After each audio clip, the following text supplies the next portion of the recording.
Líomh agus fáilte isteach chuig ar géad a grán de nuacht na seachtaine nó mar is fearlinn féin gléach ar mBéal an Phobail. Mír cheachtanúil a bheith ann a chur síos ar an nuacht is déanaí ar an leithnis agus ar imeachtaí a bheith tarlú amach an seo.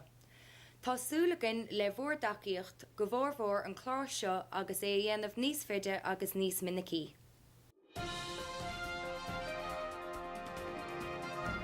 Anis, seachtain ón déirdaoin seo tá imethe tharn, bhí ó cáid féile sa daingean le linn éile scanán Chiairaí. I bicúirlan an Phoenix a agriíoch an premier den scanán Fearaibh Fionn Trá le Brendaní Thuúlaháin ón Bailínligh Ceann Trá. Tá an scanán seo mar chuid de sra chláircha atá déanta i Brenda leis an ggólach Dhuibhneach teoranta, hana féin tá bibanna agus biban America eisithe cé. Hamid in sot le Brendaní Thuúlaháin a stúrthóir an scanán Fearaibh Fionn Trá, gur míle maigad as caintelinn, a bhfuil tú is súil go mór leis an ihe? Tú nervvíise? Is dachar agad am súil leis go bhainte se. Tá anna bhórálachas, bhfuil sagad, agus is dóran bhfuil se go má, ach sé sin a ráis rá, ach mar bhíon na daoine atá páirtlechan. Agus bhí cho féal agus cho deas a féchanta asúil go d aithne se le. Sinné rilí na ham cinn bhanis bhfuil súla go d aithne se le. Sinné. Well ha slua an olmhór an sonocht, so gur míle maigad as caintelinn agus fé méidir caintelinn níos déanaí gur ríist. Gur míle maigad. That's very cute, isn't it? Very cute. Very lo-fi. Yeah. An táid chun caintinis le Mickey Leahy a bhfuil sa scanán chomá.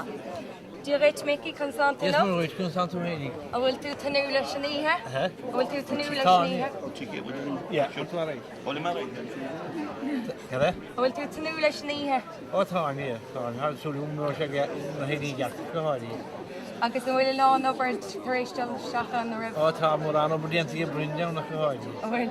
Agus bhfuil skeitmíar tú héine an turn sáán. O, tá, yeah. Tá. Vi behind the reichne eigiskin go hari. Agus an bhfuil sé fecha go fós? Ní, no. Ní.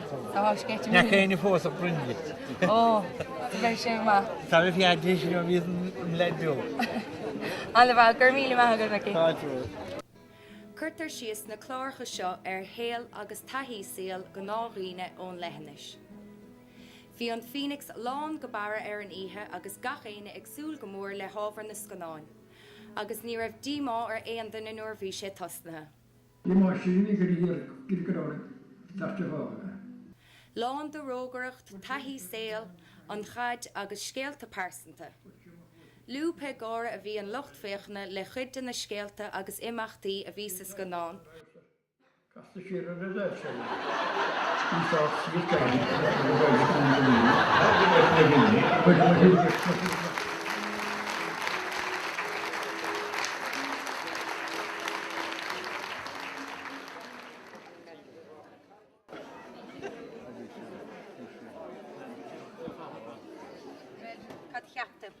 Ja, pas skrif sé nó tá fat.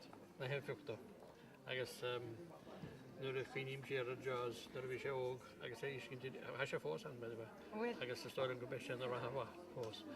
Ich cheappas go raibh na páirtina de friúla méolí breoteocht agus méolí an nimiske, agus méolí an caiid go mór cheappas go sé na méolí fat agus ardhla tó bhí an debat. Well, gur míle maigad mar tasúla go go gíimi tú ar an telefíe ríist. Gur míle maigad. Ihe féile agus atmosférile na hascars a bhí ann. Beag an scanán bristir suas i glárcha éanaar agus beag sé áhaspáint ar TG cethir le linn na nullag. Anis for réir tá droscéal a gin maidir leis an Phoenix.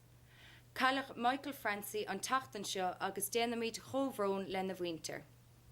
Character féile a ba é Michael agus mar deirtar go minic ní bheith a le héad a ríis down.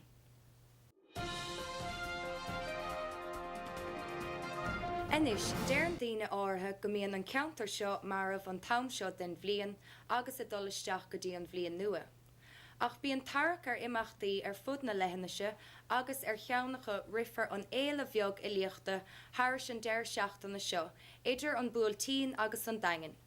Beag Fhilí ag bailú le chéile ar an múltín agus á rá a gcuid séthir idir bhúséim an Chorchaman, teag an tobar, cafe na Ceolchoirm agus sa t-shirt an sos sa daingan ar an Domhnach. Tá breis ólas ar imeachtaí na Féile ag Maureen Fheirtéaraigh ar an iver 9:87, 1:03, a 9:08 a 9:09.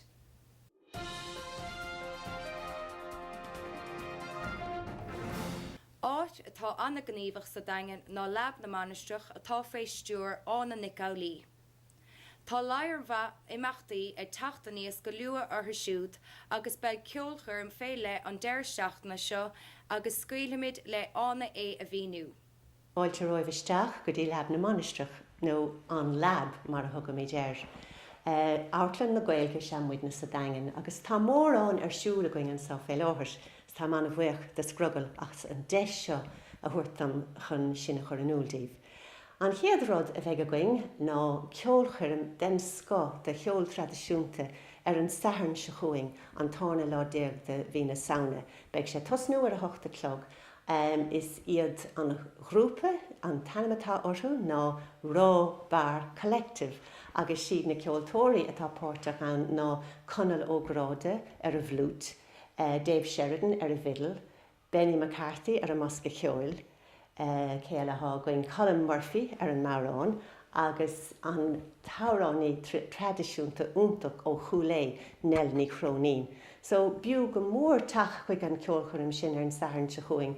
Tá na ticéidí le fáil i siopa Earaí nó ag an doras, tá €5 nó le cáiste go dtí €2 orthú. So bígí ann!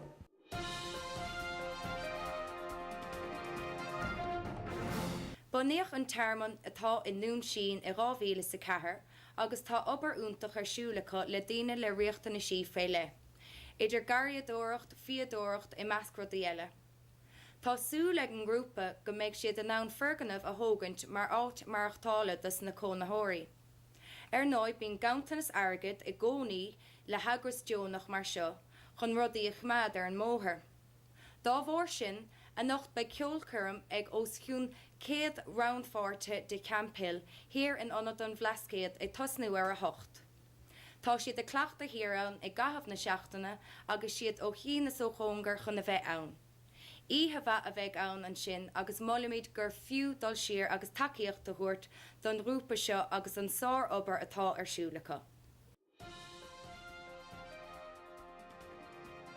Anis deirtar nach stadan an rá ag casa agus tá sé sin fíor nuair a hagann sé go dtí gnóna an daingan. Tagann siad i mbíonn siad agus aithríonn siad. Siopa a bháin a bog siar go dtí baile na búile nuair a bhí an acnamíocht fé lán teol ná Siopa Fitzgeralds Siopa cruaigh. An tachtan seo tá cuid den siopa i bog a thnáis an daingan go dtí an siopa atá có leistíir don centra ar an bríomh sráid. Fágfar na hairí tógála hir i mBaile na búile agus bogfar gachrad eile isteach sa daingan.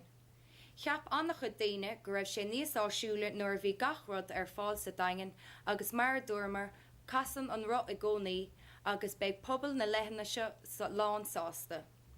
Beag na siopaí á oscailt ar an luan beag seo. Well sin deire leis an géad bhír de mBéal an Phobail agus náidirúdaí chun forbartíanamh ar an gláir seo caithfidh sibse takeíocht do chuirtlinn agus scéalta nuachta nó imeachtaí a bheith ar teachta nuas a chur an ardró. Bhuaimse Dariauch agus Scrogall TV le cúnamh dé cífar sin an teachtain se chuin. Slán go fóil.